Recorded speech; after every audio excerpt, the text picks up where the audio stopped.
Good evening, and thank you to everyone joining us today. We welcome you to this evening's webinar presented in conjunction with the Indian Heritage Centre's recently launched special exhibition, Sikhs in Singapore, A Story Untold.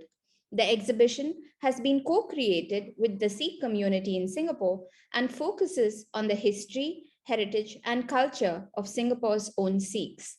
To complement the exhibition, this series of webinars introduces various facets of the Sikh community's heritage from the Indian subcontinent and Singapore. Academics, experts, and community members will share lesser known aspects of the community's history and culture through these talks, which will be held every month till September 2021. This evening, we are joined by Ms. Amarjeet Kaur and Professor Berinderjeet Kaur, who will be, through the lens of personal experience, sharing with us some aspects of the life of Sikh women in Singapore.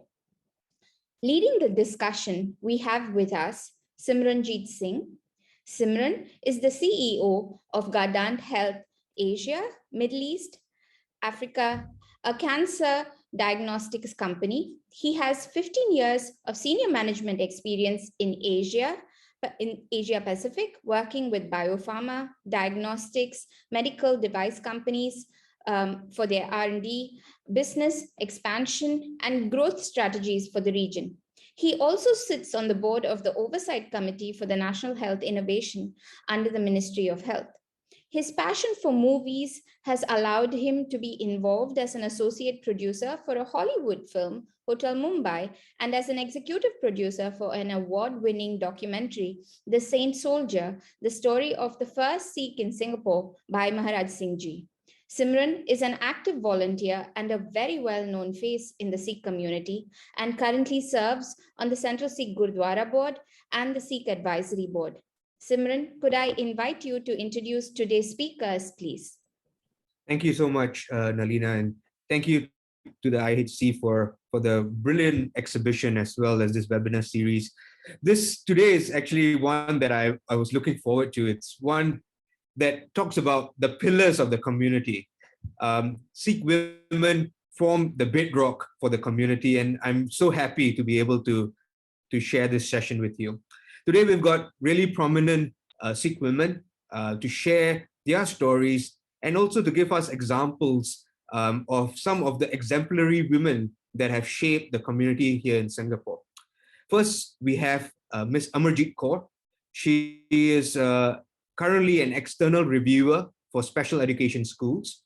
She has obtained an honors degree in English from the Nottingham University in the UK and holds a certificate in education and a professional diploma in education from the National Institute of Education in Singapore. She has worked with the Ministry of Education for more than 40 years, in which she has been a teacher, a curriculum specialist writer, a vice principal of Yuning Primary School, the principal of Hague Girls School, an inspector of schools, and a senior quality assessor. So can I invite Ms. Amarjeet Kaur to share a few slides and share her journey and share with us some of the examples of Sikh women in Singapore. Hello, everyone.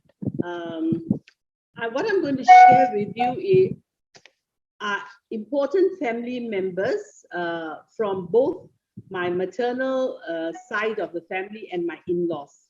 I'm going to feature first and foremost my grandfather, Mr. Ranjit Singh, and my grandmother, Madam Sukhbir Kaur. What is interesting is that my grandfather and my husband's grandfather, both families came from the Punjab side where Pakistan is today. And before partition, both sides of the families lived there for many, many years. My grandfather, Mr. Ranjit Singh, I'm going to start off with him first, and then later on talk to you about my in-laws side. My grandfather, Ranjit Singh, was living in Sialkot. And Sialkot is about, I think about 101 kilometers away from Amritsar. He was living in Sialkot And and Sialkot was very well known for the sports business at that point of time. And from Sialkot, he came to Singapore at the age of 25, and he met up with friends of his, also from Sialkot, who had set up business in Singapore. And together with three of them, they set up Rose and Company, a sports company in Singapore.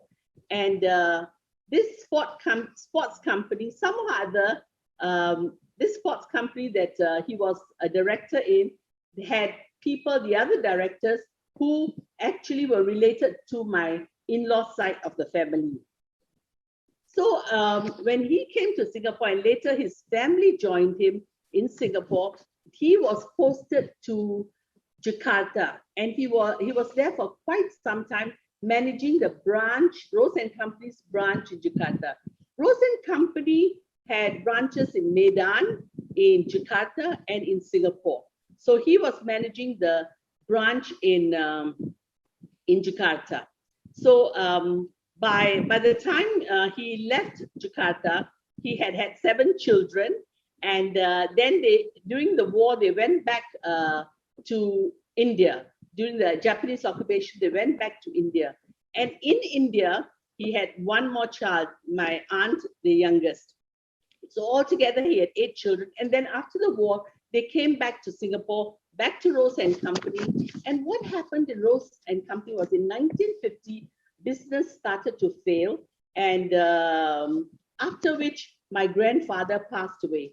And my grandmother had to look after 7 children. By then, my mom was already married, and my grandmother had to look after 7 children. Fortunately for her, she had a pre-war house that they had been renting for quite a while when my grandfather was working with Rose and Company. And what she did, she was a very intelligent, entrepreneurial woman. And what she did was she rented out rooms in this huge pre-war house to make a living and support and bring up all her 7 children. And somehow others, I feel that the strength that my grandmother had, the resilience, the determination to care for her family, to look after her family, to bring up all her children, I would have somehow inherited a little bit of it. Some people say I'm a strong character like my grandma. And she brought up all the children, got them all married, and happily married, in fact.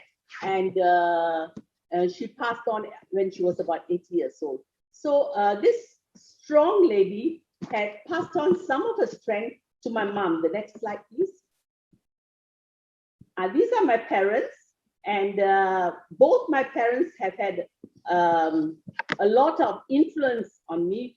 Both were, my father came to Singapore in 1952 at the invite of my grandparents. He came in 1952, and my mom was a very, very strong woman.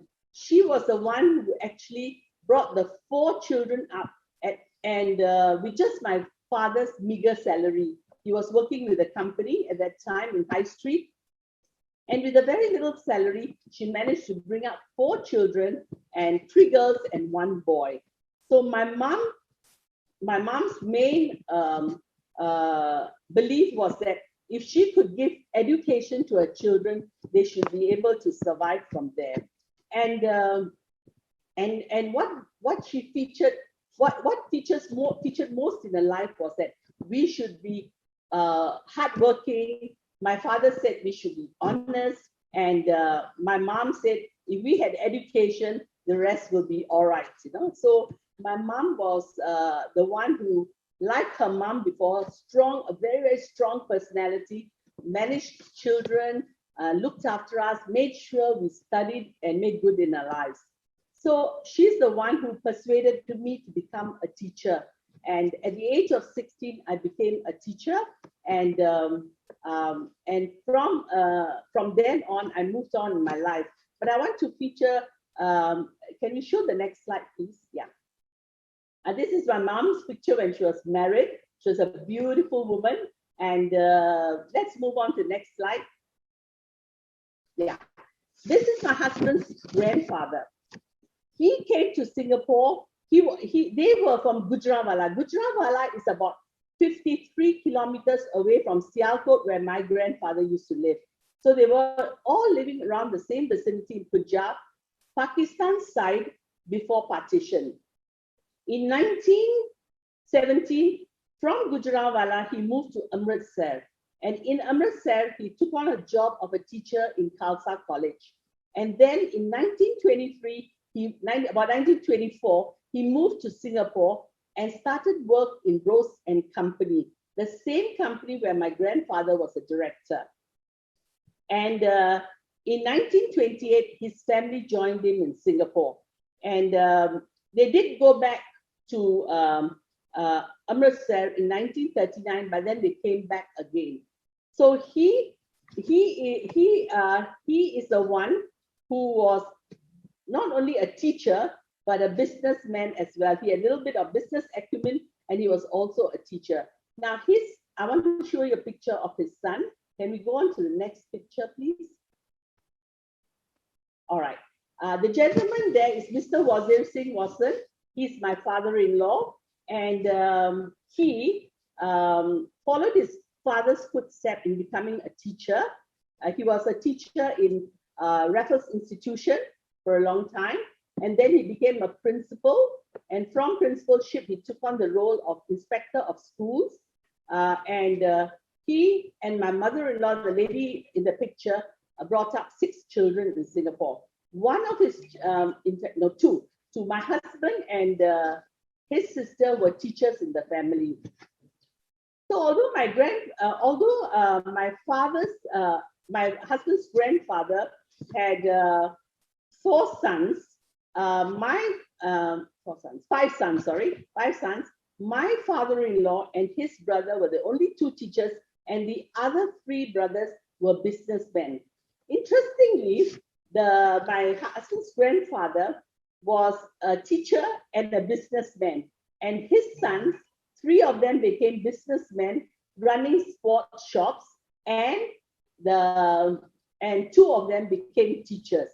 So my father-in-law, who had a wonderful career in education, from teacher to principalship to inspector of schools, somehow or other, I followed his footsteps.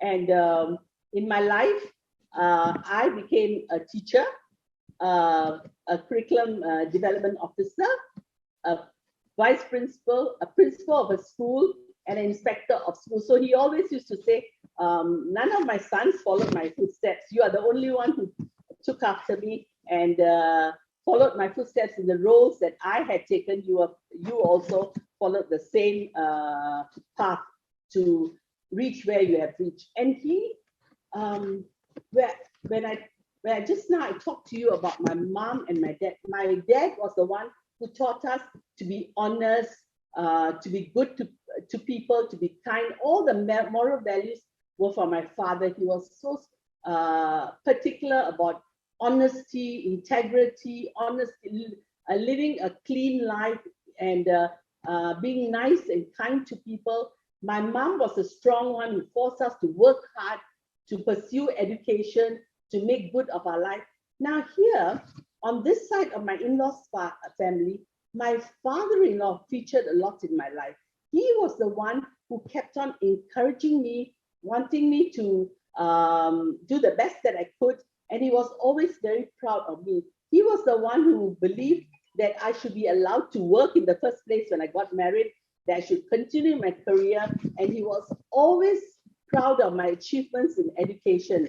So when I was about 48 years old, I decided, because I hadn't got a degree at that time, I decided I wanted to do a degree in England.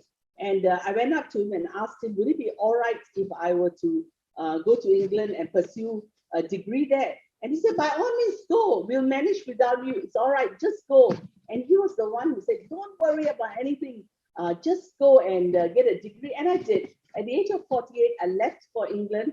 And in the 3 years that I was in England pursuing my degree in England, he always wrote to me. every week there'll be one letter encouraging me to do the best that I could. So my influences in life, my grandmother was a strong personality. My parents, one who taught us moral values, and my mom who pushed us and made us become what we are today, and my father-in-law who encouraged me all the way to pursue whatever I wanted. And I was the only daughter-in-law in the house who was working at that point of time. And actually, throughout to this day, I'm still working. I do part-time work with the Ministry of Education. And I think all this is because I had people in my life who were always encouraging me. I had a husband too, who was always behind me, always wanting me to be the best that I could. And whatever role I took on, I had the blessings of my parents, my husband, and my in-laws. So I was able to work. And at the age of 65, when I retired from Ministry of Education as a senior quality assessor, I continued to work because MOE wanted me to help them conduct workshops and then do external appraisal for special education schools. Any type of a role that they wanted to be played, I was ready to do it because I thought I could put my experience to good use. So all this while, I have been working, and I've been working. In fact, I just came back from work a little while ago, and I'm still working. And now I'm working with a special education branch, and I've introduced an excellence model to them for school appraisal. And I'm working as an external reviewer for those schools. And today I can proudly say I am what I am because of the people, my influencers, who have been behind me, encouraging me to do the best that I can.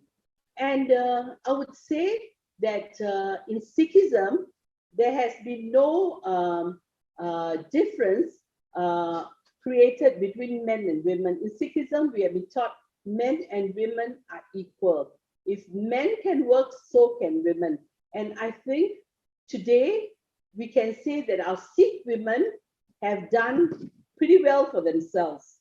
Maybe in those times when ladies had to look after, like my mother-in-law, my sisters-in-law, had to look after children, their own children, and be homemakers, and they did a pretty good job at that too.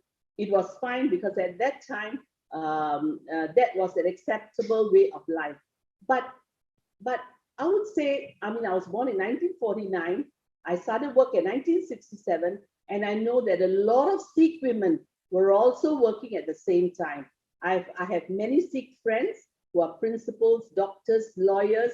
In fact, in my family now, we have a lot of we have many ladies who are working, and they are competent professionals and doing very well in whatever jobs that they are holding. And I think our Sikh ladies have come up a long way. Just look at Dr. Berinderjeet herself. She has proven herself as a remarkable lady who has been running her maths department in the NIE for so long. In fact, she used to work with me in my department as an external appraiser as well. So I think our Sikh ladies have come a long way, and in the future, I can see that our Sikh ladies are going to do a lot more. A lot of opportunities have been given to our Sikh ladies in Singapore to run the Punjabi classes that we have in school. So these ladies was housewives at one time, and then given the opportunity to run Punjabi classes. And you see, the world is big. Our Sikh ladies have opportunities. If I, during my time, had the opportunity to work, and so have these ladies, and I think down the road, we can do a lot more. Thank you. Thank you so much, Amarjit, for sharing that story. And it's a journey, and I agree with you. I mean, I think the strength and resilience is a key attribute on the Sikh women that we have in Singapore, and one that you definitely exemplify as well. Um, for those on the webinar today, if you have a question, do put it in the question and answer tab, and you can write your questions there. We will address them right at the end of the session once Professor Berinderjeet finishes, and it'll be good to hear from you as well, and our esteemed speakers will be able to address that as well. So moving on, let me introduce our next speaker, and I think Amarjit had given her a mini introduction already, and a good segue into her introduction from me. Professor Berinderjeet Kaur is a professor of mathematics education at the National Institute of Education in Singapore. She holds a PhD in mathematics from Monash University in Australia. She has worked with the NIE for more than 30 years and is one of the leading figures of mathematics education in Singapore and internationally. In 2010, she became the first full professor of mathematics education in Singapore. Professor Berinderjeet has been involved in numerous international studies of mathematics education and was the mathematics consultant to Trends in International Mathematics and Science Study, TIMSS, in 2011. And she was a core member of the Mathematics Expert Group for the Program for International Student Assessment, PISA, in 2015. For her contributions in mathematics, she received numerous awards, both nationally and internationally, including the Public Administration Medal in 2006 by the President of Singapore. Let me now invite Professor Berinderjeet to share with us her journey as well. Professor Berinderjeet. Thank you, Simran. I think we've heard a very interesting trajectory from Amarjit, where the families had been in Singapore for a long while and for a couple of generations. But for me, it is quite different. The beginnings only started in 1952, and neither of my grandparents are very much in the picture because we never actually got to see them.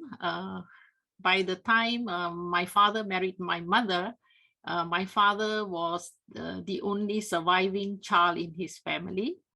And my mother was with her mom and brother, and the father had also passed on. So in many ways, our beginnings are very different. But I would say that my parents, both of them are migrants. And this picture here is, I believe, the first picture taken of my mom and dad when my mom arrived in Singapore in 1952 after her marriage to my dad. My dad had been in Singapore for a long while before that. He actually arrived in 1923 at the age of 18 in search of a better future with his maternal uncle. In 1931, he managed to land a job in the civil service of the British government, and he worked at the government printing office. In 1957, when I was only 2 years old, he retired from this service as the chief pressman of the office.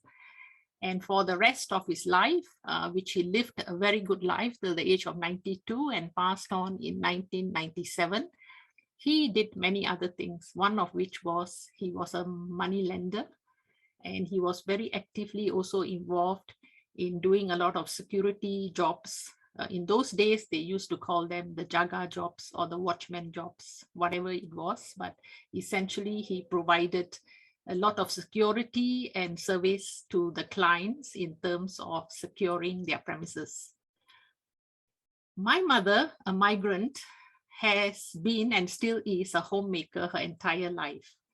Having said that, she has been a very strong support to my dad. Can we have the next slide, please? Right. Here you can see the portrait of our family in 1957. There were only two of us, my elder sister and myself, and I'm in the arms of my dad. And then in 1995, when my dad was 90 years old, he has his 6 children with him and my mom. And you can see that over the span of time, how this family has grown in number as well as in strength.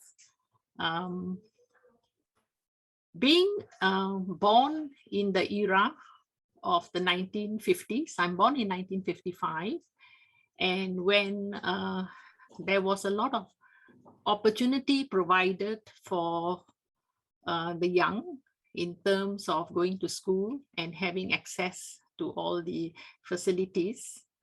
My father, being here since 1923, had kind of gathered a lot of knowledge about the way one could move up the social ladder. So he made good use of his knowledge, and he kind of capitalized on all opportunities, and he actually supported and encouraged his children to kind of utilize them. It is interesting, you know, that even in those days when we were hardly 5 years old, we already had, you know, someone to come and teach us the English language, because my father believed that, you know, you had to go to the English medium school to make good. And so in some ways, sometimes I am a bit amused at the thoughts of my dad in those days. They were quite futuristic. In contrast, my mother, having come from the village, had her reservations, but somehow my father tended to overrule most of the things and kind of chart the future for the family. There were times when my mother's inputs were valued, but most of the times my father was the stronger man in terms of moving the children forward and having no discrimination between the girls and the boys in the family. All were kind of given equal opportunities. Can we have the next slide, please? Yes. Of course, I grew up in that era, and I made good use of my opportunities. I went to school and graduated from the University of Singapore in 1978, became a teacher, went on to do my master's degree in the UK, and upon my return, I met my husband, who is also the son of a migrant family from Johor Bahru, and we got married in 1988. Can we have the next slide, please? And in this picture, you can see that in some ways, my husband and I have had very similar upbringings. The family has placed a lot of importance in education and making good of the values that were kind of pushed our way in terms of our religion, our culture, our respect for the elders. So again, my father-in-law was the breadwinner in his family, and he retired as the chief inspector of the Marine Police in Johor Bahru. My mother-in-law was just like my mom, a homemaker who actually gave all the support to the family in terms of bringing up their 3 sons and pushing them as far as they could in terms of developing their talents and nurturing them. Can we have the next slide, please? Yeah, so essentially the story that I have for you is, well, because we're talking about Sikh women here, I would say this slide will show you the migrant mother with a first generation Singapore Sikh daughter, and that's me. Not to say that my sisters didn't do well, they did equally well. So in 1995, I got my PhD, and that's the picture I have taken with my mom. At that time, my dad was still alive, but quite weak to go for my graduation. And my mom actually, in some ways, though being a migrant mother, was quick to pick up good values and immerse herself in the cultural nuances of the Singapore society, and sometimes override her own personal biases in terms of girls should not be doing this or that, and gave us the opportunities to excel as far as we could. But having said that, many of my contemporaries at that same time as me, who went to the university and went to school, also made good of all the opportunities. There's so many of them, or many of them were school principals like Madam Gurdial. Then we have the vice principals, a lot of them. We were all in the university around the same time, each of us pursuing our own interest. Dr. Amar, who passed away several years ago, was also from our batch. She went on to do medicine. And then we had a number of friends who did law. They went on to be lawyers. So in a nutshell, I would say that all the migrant families that were around in the 50s, their offsprings, many of whom were girls and young ladies like me at that era time, we went on and we kind of, in the education system, we did very well. And we went on to contribute back to society by joining the workforce. And in a way, I would say with hindsight, we took on dual roles. One of which was you still have to do all your maternal jobs at home, being a mother. The other was you actually contributed economically to the growth of your country. I would still make some reservation about the extent to which we were allowed freely to join jobs and do things, because for instance, in my family itself, during those days, my father was very much cautious that we took on jobs that were, in his view, respected. Be a teacher, be a nurse, be a doctor, be a lawyer, etc. But over the years, being a mother myself, I have seen how the terrain has changed a lot. I will only draw on the few examples I have, one of which is my own daughter, who graduated from the University of Singapore as a medical doctor. And after working for 3 years in the hospitals, she decided to join the Singapore Armed Forces. It was quite shocking to us, me and my husband. People sent their sons to do national service. We had a daughter who volunteered to do national service. So we had to send her to Pulau Tekong camp to do her BMT, and then the journey onwards towards her officer cadet training, and then her medical officer training, and then now she is serving the nation. But this is a choice she made. And these are the kind of opportunities our young ladies of today have. And many of them are moving on with these opportunities, and they are making very good. So you can see in this picture that when she was commissioned, one of the parents had to actually put on the rank for her, and she asked that the mother do it because the mother is a very poor photographer, so that the father could take good pictures of her. And so when I was digging through my albums to see what I could put on this slide today, I said, oh my God, this is just right, because the mother has to be with the daughter. So because it's the story of the Sikh women today, right? Okay, can we have the next slide? And this young lady, one of the ladies we have in our society at the moment, who are scaling new heights and new peaks, is currently a major in the Singapore Navy, Republic of Singapore Navy. At the same time, she's a resident emergency medicine doctor at Sing Health.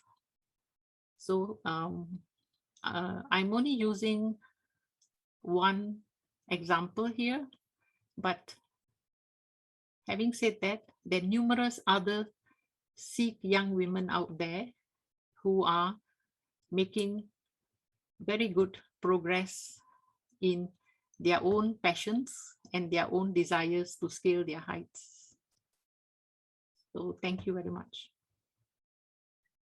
Thank you so much, Prof. Berinder. That was a and a really enriching story of your personal journey, and also Madam Amarjit as well. You know, it's a very deeply emotional journey as well, and I could also feel it through you sharing it, you recollecting all that memories as you were going through the presentation itself, and for us to experience that. Thank you so much. A couple of questions that I have as I heard both of you, and I will start with that. For those on the webinar itself, as I had shared earlier, if you have a question, please put it on the chat or on the Q&A tab so that we can also address your question. There's one that is already there, and I will address that as well. But before we go there, I mean, I think it's interesting, and I think Madam Amarjit mentioned that earlier in the Sikh faith with regards to the role of the women, and I just wanted to just highlight a short message from Guru Nanak, who's the founder of Sikhism, for some of the non-Sikhs as well, and how Guru Nanak has put women and men in equal footing. There was equality right from the start. And that's part and parcel of the religion. But I wanted to just share that. I'll share it in English so that everybody would be able to understand. In a woman, man is conceived. From a woman, he is born. With a woman, he is betrothed and married. With a woman, he contracts friendship. Why denounce her? From the woman, even kings are born. From a woman is born. None may exist without a woman. And so fundamentally, intrinsically, the woman plays a major role in terms of shaping the community and the society. And as I started, they are the pillars of our community.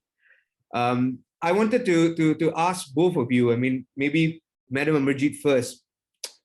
What are some of, I mean, you took a very, a path less traveled at that point in time to start working and going into the workforce. What were some of the challenges that you faced as a working Sikh professional at that time? And how has that changed over the period of time as well? Well, as a Sikh woman working, I started work at the age of 16 as a teacher in a school. And I actually didn't want to become a teacher. It was my mom who said that, like what Professor Birindajit just said, was that, you know, our families wanted us to take on safe jobs. And my mom said that you can only become a teacher. That's an honorable profession. So I had no choice, really. I was the eldest in the family. I had to be very obedient. My mom said to become a teacher, and I signed on to become a teacher at the age of 16. And at that time, we also had to go to a teacher's training college. That means half a day we were teaching in school, and the other half of the day, we went to a teacher's training college to be educated in the methods of teaching. So I would say that throughout my career, I have enjoyed my career, one. Two, I've been accepted in my career as a Sikh woman without bias, and I have always been given opportunities.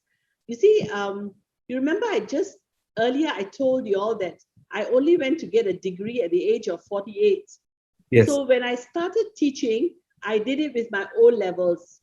And then I pursued my A levels on my own. Of course, I had my certificates in education, right up to diploma in educational administration.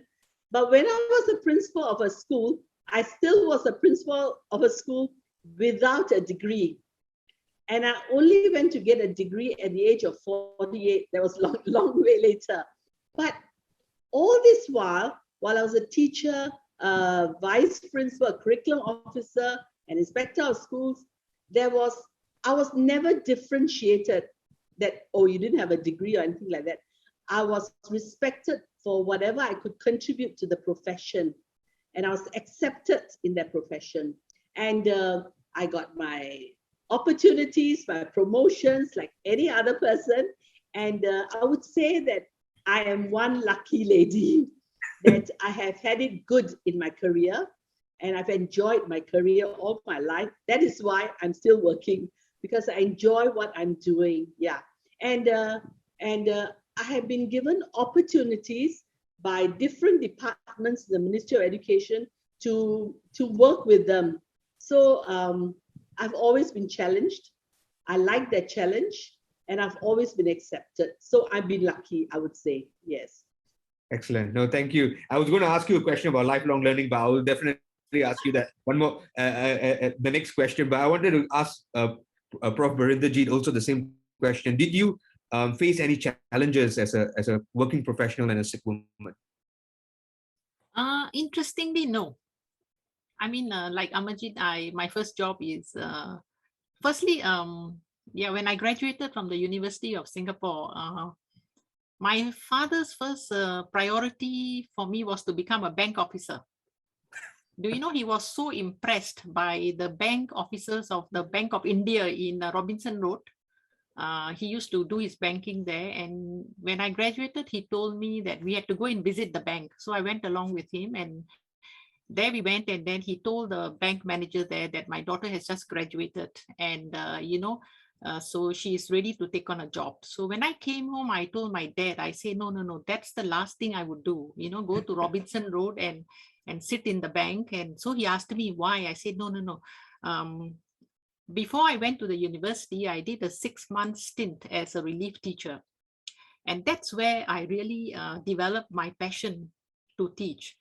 And although I enrolled actually to do a Bachelor of Engineering in the University of Singapore those days, I transferred to do a Bachelor of Science in Mathematics.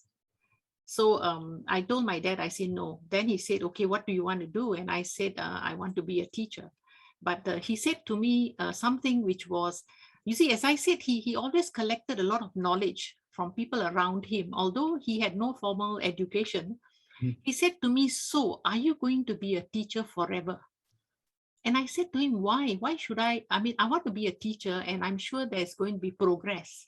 And he said, okay, if you are going to be happy, then let it be. So when I started teaching and I had finished my IE, those days was Institute of Education, and I got my diploma. In my 3rd year, my father often asked me, is there anything else a teacher could do? And I told him, yeah, there are master degrees you can pursue, etc. But you can't get it done here those days. The capacity was so small. And then in a way, my father actually gave me a lot of thoughts and opportunities. And I applied and I got a place in the University of Nottingham. I'm also a graduate of the University of Nottingham for my master's degree. So I went off, and my mom was a bit apprehensive those days, because when you're of marriageable age, it's like, no, marriage should come first. So my dad, after a while, said, no, whatever comes your way and you slot in, you should do. So I went off, I did my master's. I came back. Only after that, I met my husband. And even then, when my daughter was hardly 3 years old, I got the offer from PSC to do my PhD. I was already employed by the Institute of Education then. And my father said, no, we'll help you, go ahead and study. So in some ways, you see, these things, I mean, you need some of these strengths around you, your parents, your siblings. And I owe a lot to them, especially with a young child who's 3 years old. Going away to study is not easy, you see. So I feel that, no, discrimination-wise, none. But I would say it takes a village, to bring a child up. Similarly for us also. I mean, all these terrains that we have charted were with a lot of support and strength. And my husband has always been my pillar of strength. Yes. So anyways, yeah. No, I think you mentioned that also earlier about progressive thinking, and I agree with that. I mean, I think you had really lots of people who were looking at it and futuristic, as you mentioned it, having that progressive thinking that equal opportunity should be given if you have the capabilities, and you should do the best of your capabilities. Talking about capabilities, I did want to ask about lifelong learning. So what motivated you, Madam Amarjit, at 48 to go and get that degree. I mean, that must have been a very difficult decision at that point in time with family, kids, and the situation to be able to do that. You see, when I got my O levels, I wanted to do my A levels really, but my mom said I can't afford to send you through A levels because we don't have money. Why don't you start working? Then later on, I will help you to get your A levels. So we didn't have money in those days. So okay, then after I got married, I did my A levels part-time on my own, and I always wanted to study, but opportunities at that time didn't come my way because I got married at the age of 20. So when I got married, I had to live with my in-laws, and there you had all your home chores to do, look after the family, do cooking, and as well as go to work. So you had a lot of responsibilities, and I couldn't pursue my studies. Then the children came, 2 children came, one at the age of 21 and one at the age of 23. So I was like caught up looking after with the children, and then going to work at the same time. My husband helped me a lot with the kids. We shared the responsibilities. My in-laws were there. My parents were there to help me as well. So the opportunities didn't come because then my children were growing up and they wanted to study, and I pushed them. So, but when my daughter got married and she was living in England, and my son went to America to do his further studies. And in the Ministry of Education, there came an opportunity where we were allowed to further our studies, and they will give you like 1 year no pay leave, something like that. And my boss talked to me about it, and he just was actually sharing it with us. And I said, now my daughter is married, my son is away in America, I'm free, I actually can go and study, So I talked to my husband about it. He said, do whatever you like. If you want to go to England and study. And I talked to my father-in-law. He said the same thing. And my mother-in-law was a bit reserved about that. She said, who will look after us and who will look after the family, that kind of thing. Typical for women to say that. But my father-in-law said, don't listen to anybody, just go. And my parents were so excited that their daughter was going to England, and actually applied to go to England to study. So it was between either should I do law, because I already done 2 years of law in Singapore on my own. At night I used to study, or go and do a degree in English. So I talked to my directors in MOE, and they said, no, do English. You are in education, you should do English. What would you do with law in education, no? And you do want to come back to MOE, right? I said, yeah, okay. So then I went to England, and I have no regrets. It was the best time of my life. And as an adult learner, I think I was better because I was mature. I knew study methods. I was a teacher, remember? So right. It was so much easier for me. Yeah. And I enjoyed the opportunity there for 3 years. Yeah. So this is a living example of lifelong learning. Yeah, so everybody here who is now thinking about going for a degree, doing a career switch, go for it. There's never a wrong time. Yeah. So there are a couple of questions that have come in. So let me get to them. So the first one, from Harbinder. So she shares that.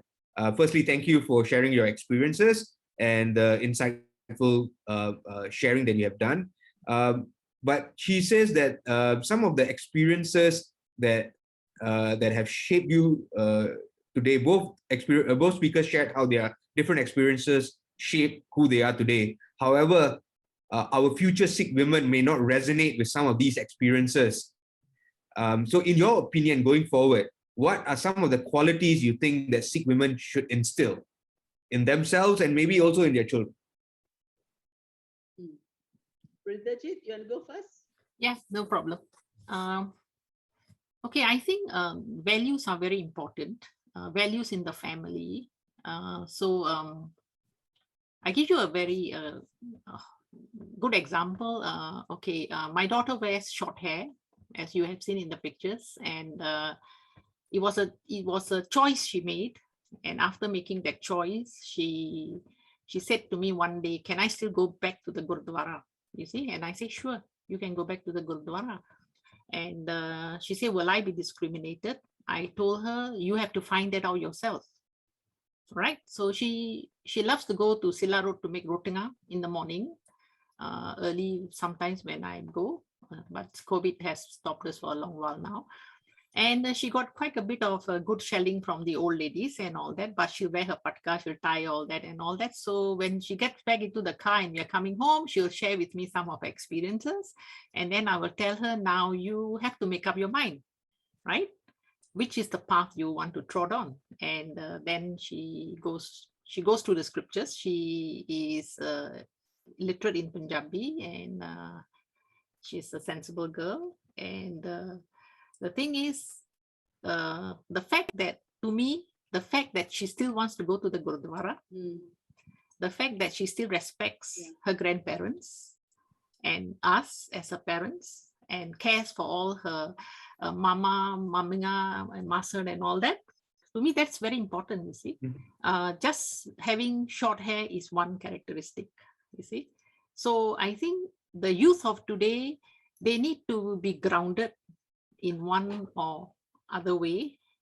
And at the same time, with experience, they will have to shape their own outlooks. I personally feel that imposition bounces back. Yes. So, I mean, that's my take on the matter. So just to follow up on that, because there's another question by Gurmeet Kaur. She wanted to know, how did you motivate your daughter to excel? So maybe give that secret tip that you shared with your daughter in order for her to excel. My daughter? Yes. So okay, I wanted my daughter to be a maths teacher. Yeah, I'll be very honest with you. When she was doing her A levels, of course, I mean, she was in the sciences all the time. And I wanted her to be a maths teacher.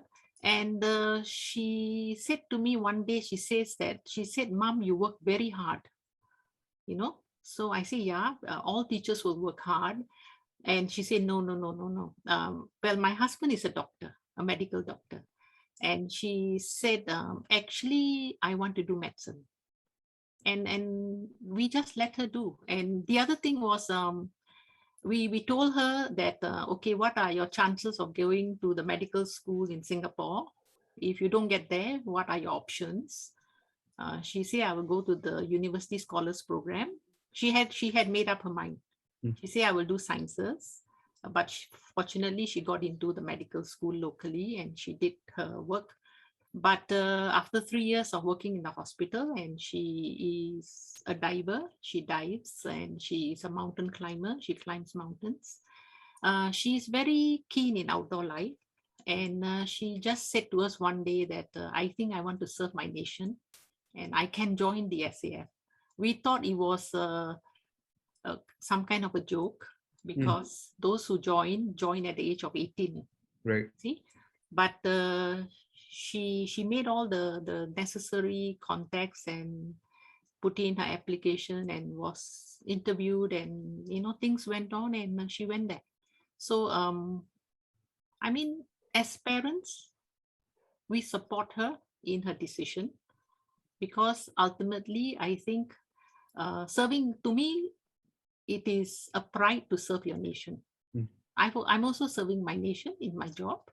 And I think that is something that is noble.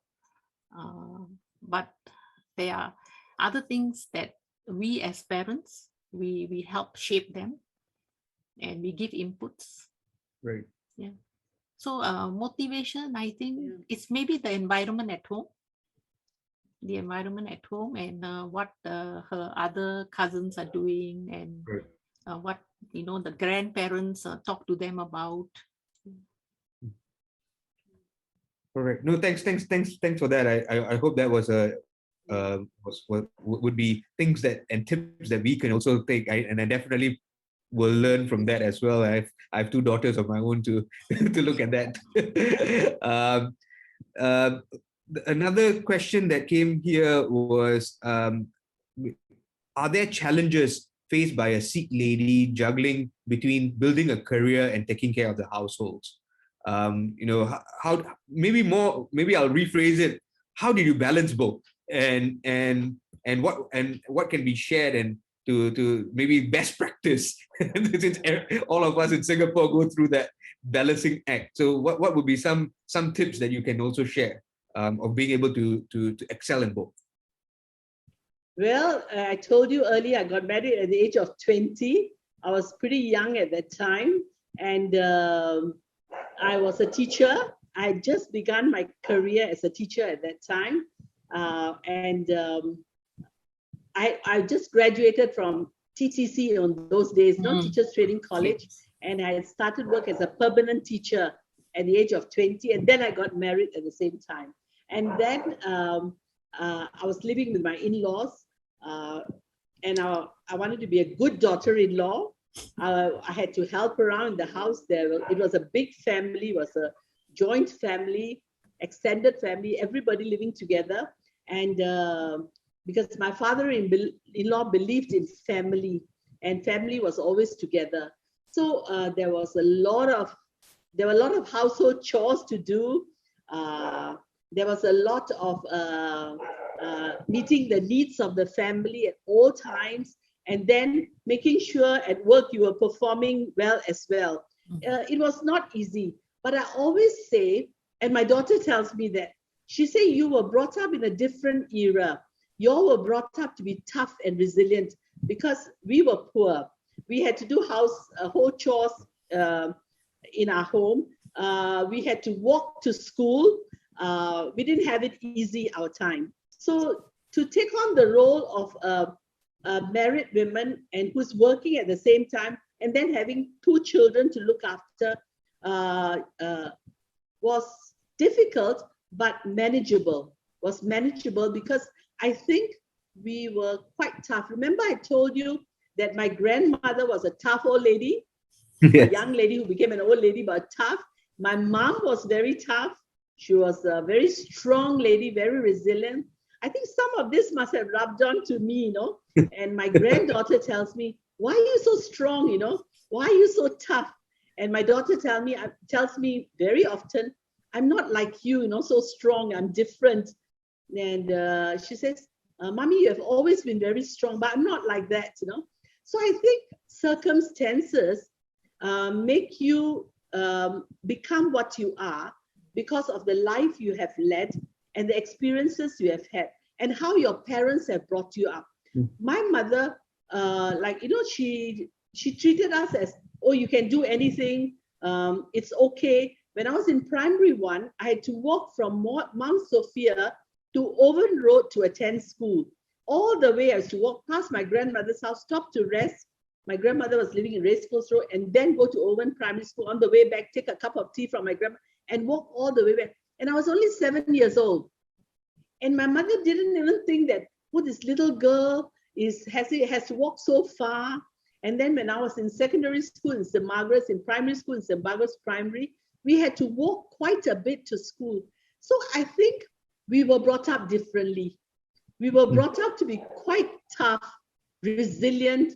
We could do things that other people couldn't do. And that's because my mother brought us up like that. She brought us up to be very, very tough. We walked a lot, we worked a lot, and she never brought us up to be softies. She brought us up, she had 3 daughters and 1 son, but the 3 daughters were very, very tough. So I think it's the way you are brought up. But I think I brought up my children differently. My daughter was more pampered. I used to drive her to school, and you have to take the school bus, you cannot walk, you cannot do this, you cannot do that. So as a parent, I'm to blame. My mom didn't think of all these things, but being an educated parent, I thought, oh, okay, I used to pamper my daughter a lot more. So that's why now she turns around and says, I'm not brought up like the way you were brought up. You're so much tougher. And my granddaughter says the same thing. You are so tough. You are so strong. So I think it's the way we were brought up, and we could take a lot of hardship. Could hear a lot of criticisms, and then go on with life despite all this as well. So we were brought up differently, I think. Yeah, I think that's why we are what we are today. Yeah. Prof. Birindajit, any thoughts about that? Any other No, Yeah. I mean, any young lady listening into this session, I would just say to them, all of us weathered the storm, Yeah. you Mm. know, and it's you who decides. I mean, if you think that you will come out better, which you will, take my word for it, you have to weather the storm, because nothing comes easy, especially in the generation when I mean, I'm younger than Amarjit, but still in the generation I grew up. Our parents didn't have much. Right. They didn't have much. With whatever they had, we survived. Right. Yeah, and we did well. You see. You Was see, there when I did my A levels, I mean, when I went into A levels, my first choice was to go to Victoria School, but my father said no. NJC has opened up. He knew that there is a college called NJC in Bukit Timah Road. Interesting. So I went to NJC, and then I told my dad that the bus journey is very bad. You know, in the morning, I used to live along MacPherson Road, you know. So we'll take a bus to the junction of Serangoon Road and Bukit Timah Road, and then hop on to 170 to go to NJC. It will take about nearly an hour and a half. Yeah. And it was a really tough ride, you know. So about JC2, my father said, okay, now I'm going to send you to JC every morning. Then 6 p.m. I'm going to pick you up. So what do I do when I finish my JC? I have to sit down and study, you see. Yeah. So I mean, we had to kind of make do with what we had. We had very little choices. Right. But in a way, that's also good, you see. When you are spoiled for choice, I don't know how you make up your mind. Correct. Agree to that. Was there any situation, there's another question, that you had to choose work over family? Work over family. I didn't allow that to happen. No, I wanted to work. I think one human being who must work. That is why today at the age of 72, I'm still working. I must work. I find a lot of satisfaction in work. So at the moment, I don't have a maid. I've never had a maid. I balance my housework and I go to work. And I can do it because I suppose working in the school appraisal branch, I've learned a lot of structure and time management, scheduling and all that. So I can manage looking after my home and at the same time attending to my work responsibilities as well. Because I told you we were brought up tough and, able and hardy as well. Yeah, and hardy, able to manage this. So to this day, I can still manage, touch wood, I can still manage household chores as well as look after my granddaughter who's studying in Singapore, and then attend to my work responsibilities as well. Yeah. We can do it. Somehow other God has given us a strength and get by. Yeah. So time management is an art form that we all need to make sure. I always tell my kids, they always ask, say, how do you do it? Get a maid. Why are you suffering so much? I said, because not to have a maid is my choice. I don't want to have a maid. I don't want another person in my house. That's my choice. To want to work is also my choice. Yeah. Right. So then you learn to balance and you learn to structure your schedules so that you can fit in everything on time. So I've learned that structure helps a lot. And if you do good scheduling, you can manage everything. It doesn't even cause you stress. Yeah. Yeah. So it's managing yourself, managing what you have around you. And if you can manage it well, you can do it. Yeah. I think so. So that's another question that came out. I think it's for both of you here. People want to know, what is the 2 things that you have to do as your morning routine? My morning routine starts with me firstly saying my prayer. I mean, in my own silent way. It's not elaborate. And then making sure that whoever is with me in the family is is having the breakfast or has been served the breakfast. I'm quite different from Amarjit. I have a housekeeper, and I can't manage without that because of quite a bit of pressure to deliver a lot of outcomes in terms of publications and writings, etc. Right. And yeah, so actually, I mean, family comes first in the morning. You have to make sure that everything is more or less organized or will be attended to. Then you start your day with your work. Yeah.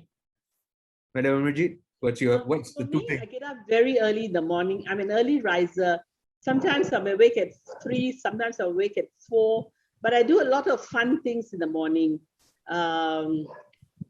I watch my shows that I have missed the day before. I message to people early in the morning. I've got relatives all over the world. We do messaging at that time through WhatsApp. My son lives in the US. Sometimes I call him at that time, and then I will walk around the house and look at what I have to do. I do a lot of things in the morning. I only pray after I've taken my bath later at about 6 something. And then if I have to go to, I work part-time now. If I have to go to work, then I get ready for work. Or if I don't have to go to work, then I start cooking. I love cooking. So I will cook. I will experiment with dishes. I watch a video and I learn from YouTube new dishes. So I experiment with cooking and it's fun. Then I of course share my recipes with my cousins who live all over the world too.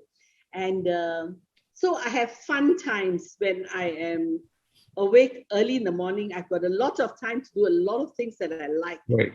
And I found that maybe even with COVID-19, it's been good for us. I have built relationships with a lot of my family members. There are a lot of them. There's some living in Indonesia. There's some living in India, in America, all over the world. And I have built ties with them. So I've connected with all my relatives, my maternal side of the family, my in-law side of the family, and I've got to know so many of them. So I thought before I go from this world, I better get to know all the relatives that are around the world. So I had a lot of chat groups I formed with people, talk to them. So that's how I spend a lot of my time. Then my prayers will only be done after I've taken my bath at about 6 something. I do my prayers, then I do whatever I want to do after that. Yeah. It's a fun morning. Yeah. Excellent. Not stressful. I do what I like to do. Yeah. Excellent. That's how you stretch the time, right? Yeah. Because you you get to do what you want to do as well, right? Yes. I've got a couple more questions. So this question is about Sikh women and life in a lot of you are involved in different Sikh groups as well. So like Istri Satsang, SK Ladies Wing, and others. I know Prof Berinderjeet is there as well. With my mom as well. My mom is probably on the chat as well. So in terms of the association, the participation, how is this important? How do we increase participation? And how can these sort of institutions play a larger role in the community as well? Prof, you want to start first? Yeah. Very good question. You see, must follow Maslow's hierarchy. Personal needs come first. You see, so a woman goes through different phases of life. When you just graduate from uni and you're out in the workforce and then you get married and you have kids, you'll find that all the time is more or less taken up looking after all those immediate needs. One seldom have the energy or the time to go beyond that. But as the kids grow up and they kind of need less of your attention and you are more stable in your job also, you tend to kind of move out and try to find a niche in which you can contribute back to society. You see, and I'm part of the Istri Satsang in Central Sikh Temple also, and I have deep respect for all the ladies who come there every Wednesday and dedicate that time towards their spiritualism. You see, similarly, I also have a lot of respect for all the ladies before me who were in the ladies wing of Khalsa Club, who actually generously spend their time and energy in bringing women together in the cultural aspects of our Sikh community and society. So I myself, I only kind of had time to move into all this in the last 15 years, if I may say. Before that, I was enveloped in a lot of my own personal needs and concerns, you see. But moving forward, I think the young ladies should have more awareness of this, and they should come as and when they can. Yeah. Madam Amarjit, any thoughts on this? For me, I'm not involved in any of the groups. I belong to the Katong Temple. I go to temple and I know everyone there.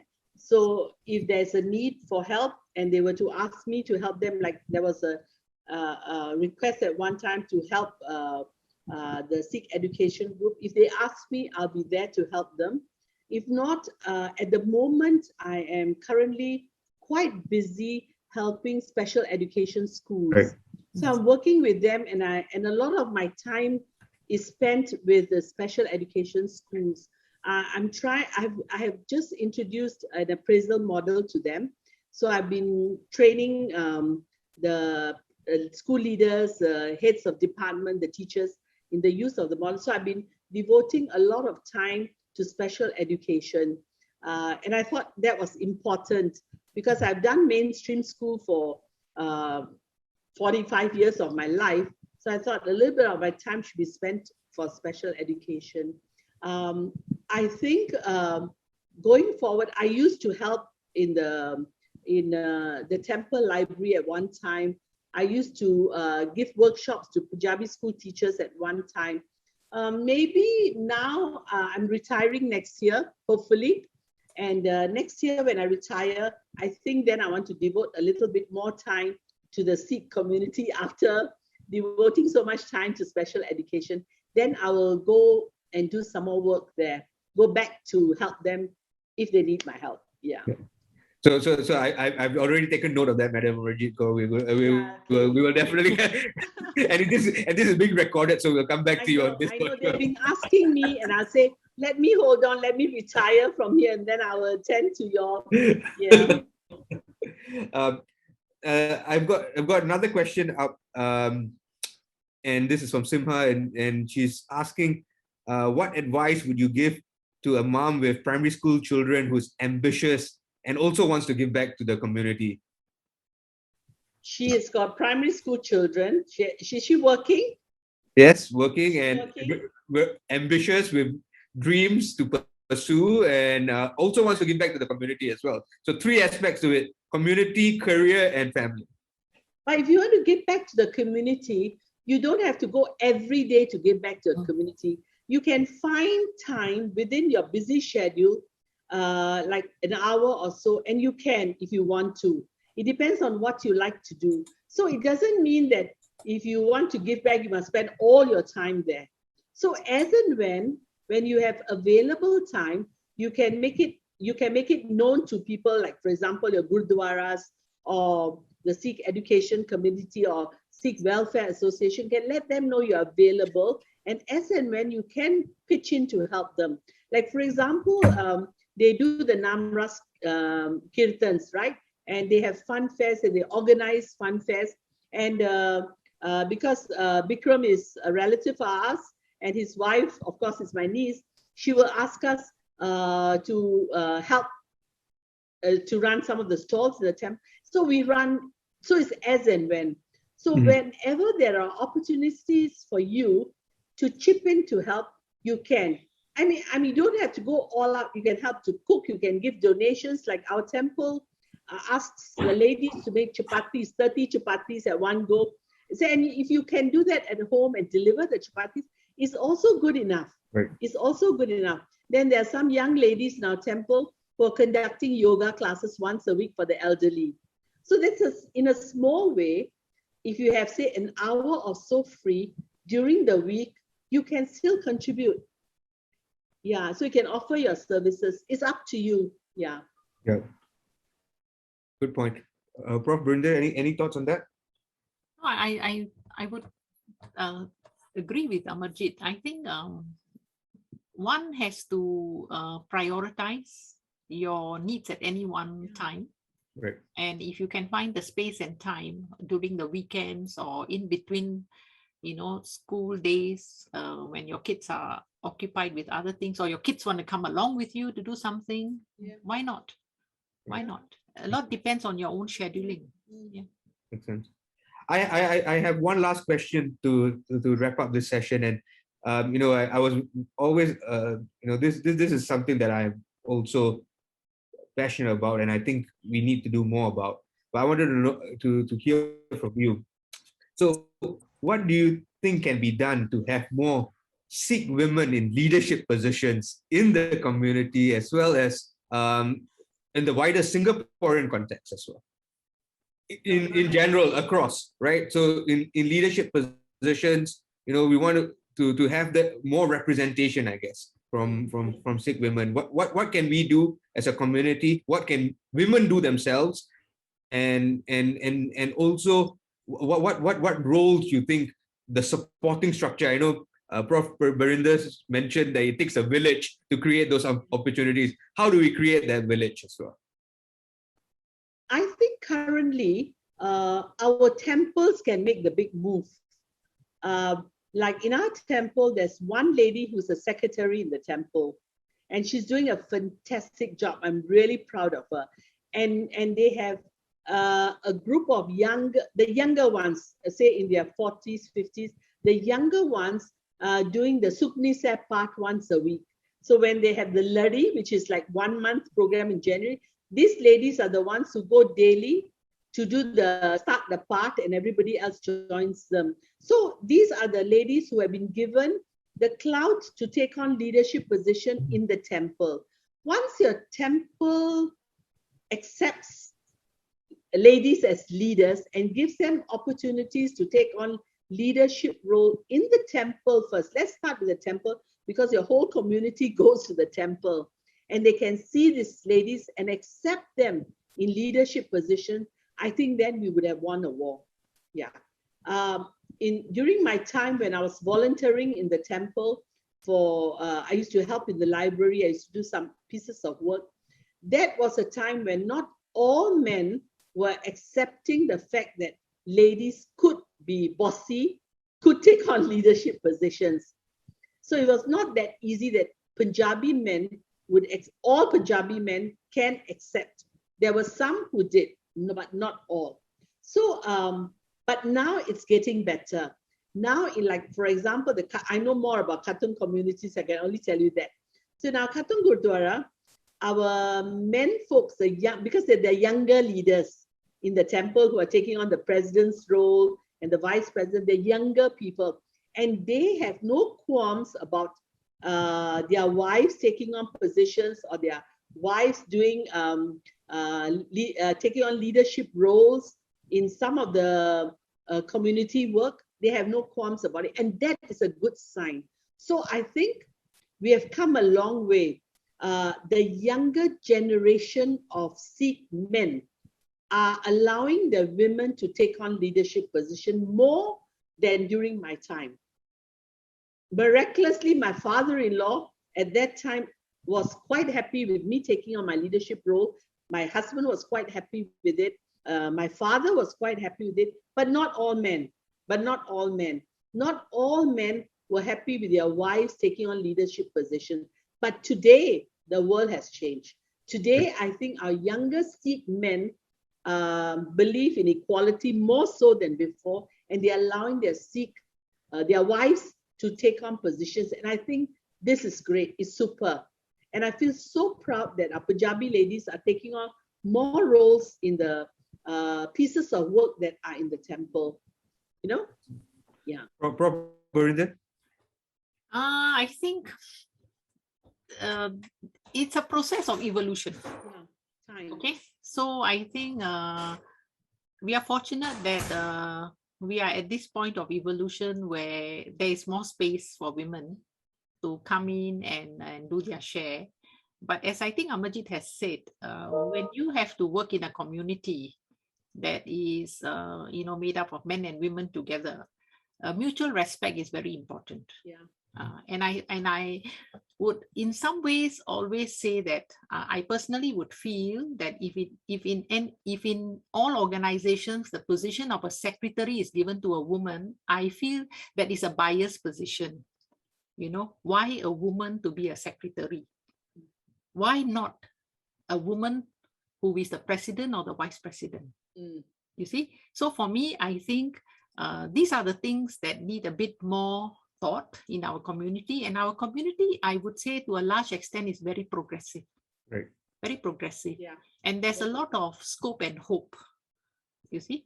So we should not, you see, sometimes some things not said are better not said because they don't perpetuate that kind of feelings, you see. So if we stop Right. recognizing the fact that, oh, women are disadvantaged, then I think women will be advantaged, you see. So Fair you point.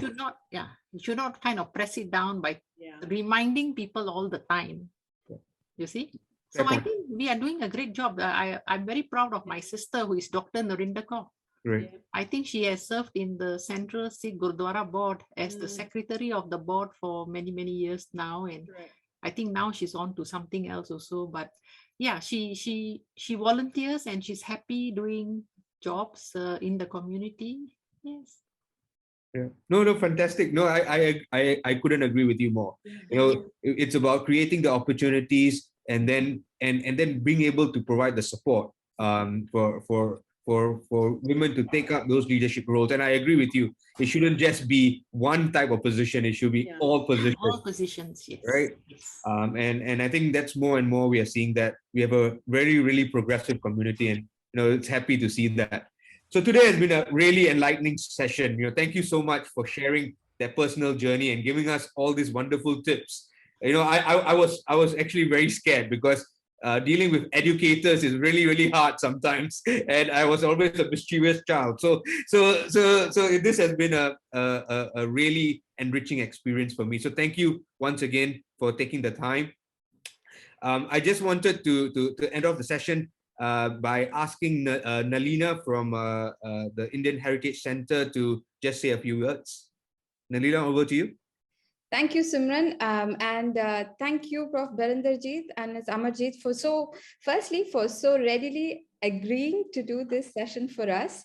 And I must at this point also thank Ms. Harbinder Kaur, who was to be a third in this session, but due to personal commitments was unable to be here, but she is joining us during this webinar today. So we are ever so grateful to the SK Ladies Wing for supporting not just this webinar, but of course all our endeavors in sharing the stories of women in the exhibition at IHC. I think as a mainly female team, we were very, very keen that the stories of women be presented in the exhibition.